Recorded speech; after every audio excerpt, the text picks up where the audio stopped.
अंत में आप बस ये चीज़ समझें कि आप लोगों को एक फिक्स फ्रिक्वेंसी में रहने की आदत है।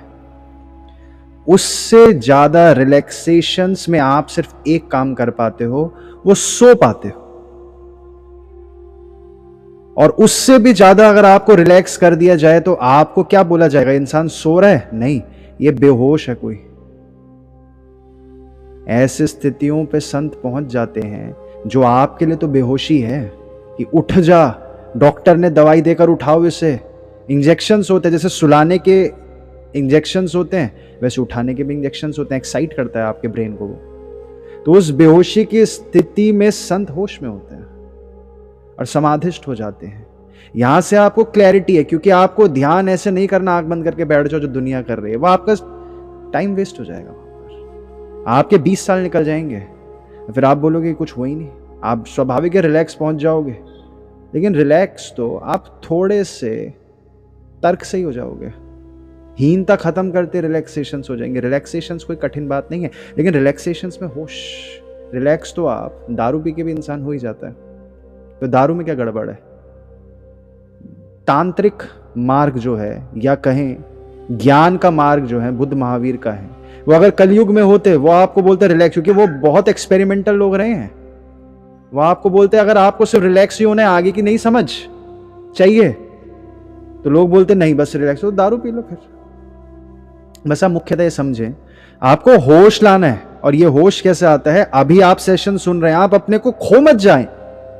आप देखें, आप सेशन सुन रहे हैं, अपने को ऑब्जर्व करें, तभी तो आप अपने ड्रीम्स को ऑब्जर्व कर पाओगे। और फिर ड्रीम्स को ऑब्जर्व करते हो तो उसको डिकलराइज करना, हमने एक दो बार सेशन में शब्द बोला है, उसको हम समझेंगे, ताकि जो रिलैक्सेशन की स्थिति में आप सो जाओगे। नो डाउट अभी आप शुरुआत कर रहे हो, आपको साल 2 साल हुए, आप सो जाओगे, लेकिन आपको वो याद रहेगा, फिर आप डिकलराइज कर पाओगे। धीरे धीरे अभ्यास होगा तो आप रिलैक्स्ड स्थितियों के ज्ञान आपके लिए ऐसा होगा जैसे अभी का ज्ञान है। अभी जो हम शब्द बोल रहे हैं आपको सुनाई दे रहा है।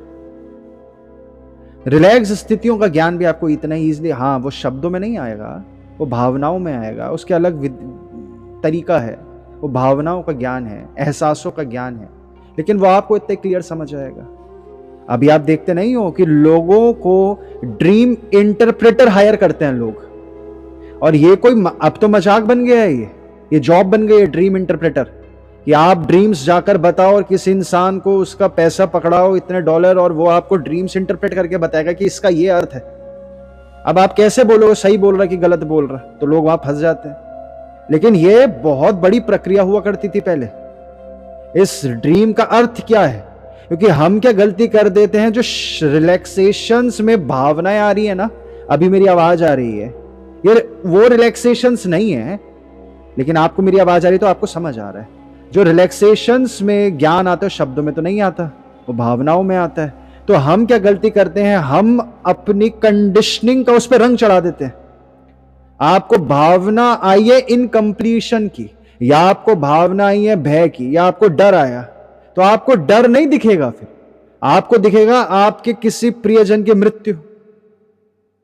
अब प्रियजन की मृत्यु का यूनिवर्सल नॉलेज से कुछ लेना देना नहीं है, क्योंकि आप तो बॉडी नहीं है। बॉडी में आप एक जरूरत थी, आपकी बॉडी जैसे जूता आपकी जरूरत है, आप जूते हो क्या, वैसी बॉडी आपकी जरूरत थी कभी, क्योंकि ये वासनाओं की आपको तड़प थी।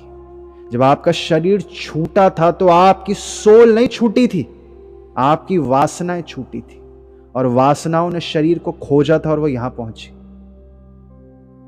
तो वो रिलैक्सेशंस के ज्ञान को जब डीकलराइज कर जाओगे तो वही स्थिति में साधु संत होते हैं।